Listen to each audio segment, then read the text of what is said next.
இன்றே டவுன்லோட் செய்து உங்கள் ஃபேவரட் ஷோக்களை என்ஜாய் பண்ணுங்க. அம்மா லக்ஷ்மி, என்னாச்சு? ஏன் கவலைப்பட்டுக்கிட்டு இருக்க? என்னன்னு தெரியல மாமா, நம்ம செய்யறது எல்லாமே தப்புன்னு எனக்கு தோணுது. கடைசி வரைக்கும் அமைதியாவே இருந்தா நடக்க கூடாததெல்லாம் நடந்துருமோன்னு எனக்கு பயமா இருக்கு. இங்க பாரு லக்ஷ்மி, ரொம்ப பெரிய மாற்றங்கள் கூட ஒரே செகண்ட்ல நடந்து முடிஞ்சிடும். நாம நினைக்காத நல்ல விஷயங்கள் கூட அதே ஒரு செகண்ட்ல நடந்துரும். நாம இப்ப வரைக்கும் பொறுமையா எதிர்பார்த்துக்கிட்டு இருக்கோம். மாற்றம் வர நேரத்துல இப்படி அவசரப்படுறது கொஞ்சம் கூட சரியில்லைம்மா. அப்படி இல்ல மாமா, நடந்த எல்லாத்துக்குமே நான் மன்னிப்பு கேட்டுடுறேன். என்னால இன்னும் இந்த வீட்டுல பிரச்சனை நடக்கிறதுல எனக்கு விருப்பமே இல்ல. மித்ரா சந்தோஷமா இருந்தாலே எனக்கு போதும் மாமா. இந்த வீட்டுல எல்லாரும் நிம்மதியா இருந்தாங்கன்னா அது போதும் எனக்கு. நான் போய் எல்லார்கிட்டையும் இது எல்லாமே பொய்யான கல்யாணம்னு சொல்ல போறேன் மாமா. இந்த நல்ல குணம் தானே லக்ஷ்மி உன்னை இந்த அளவுக்கு கொண்டு வந்து விட்டுருக்கு. இந்த நல்ல எண்ணத்தினால தானே எல்லாரும் உன்னை குற்றவாளின்னு கை நீட்டி பேசினாங்க. நாமளும் கொஞ்சம் புத்திசாலித்தனமா நடந்துக்கணும். அப்போதான் நாம நினைச்சது எல்லாமே நமக்கு நடக்கும். அப்பதான் மித்ராவோட மனசை நம்ம மாத்த முடியும். அது வரைக்கும் நீ கொஞ்சம் பொறுமையா இருக்கணும் லக்ஷ்மி. பிரச்சனையெல்லாம் தீர்ந்து போற நேரம் வந்துருச்சு பெரியப்பா.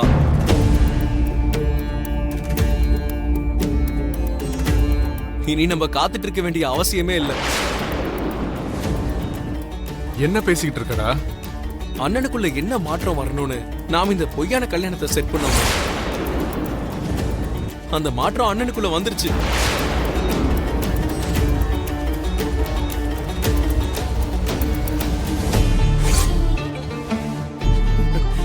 இனி நம்ம இந்த டிராமாக்கு எண்டு கார்டை போட்டுற வேண்டியதுதான்.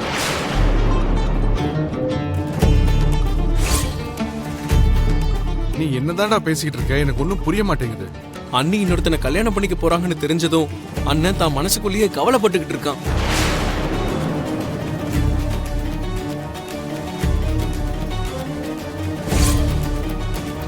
அர்ஜென்ட்டா அண்ணி கிட்ட ஏதோ பேசணும்னு சொல்லியிருக்கான்.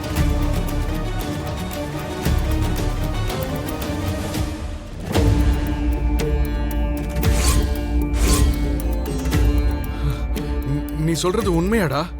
ஆமாம் பெரியப்பா, அண்ணி கிட்ட பேசினாதான் அவன் சுமந்துகிட்டு இருக்கிற பாரெல்லாம் போகுன்னு சொன்னான்.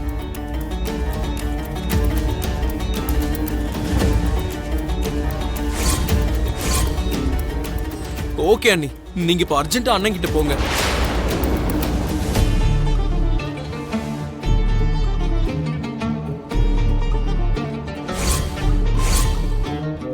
இன்னும் என்ன யோசிச்சுட்டு இருக்கீங்க அண்ணி?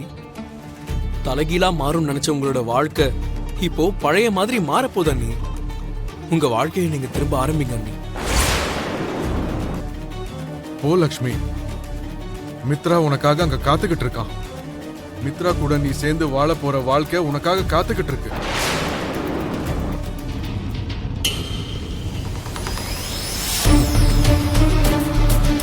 ஓ லக்ஷ்மி.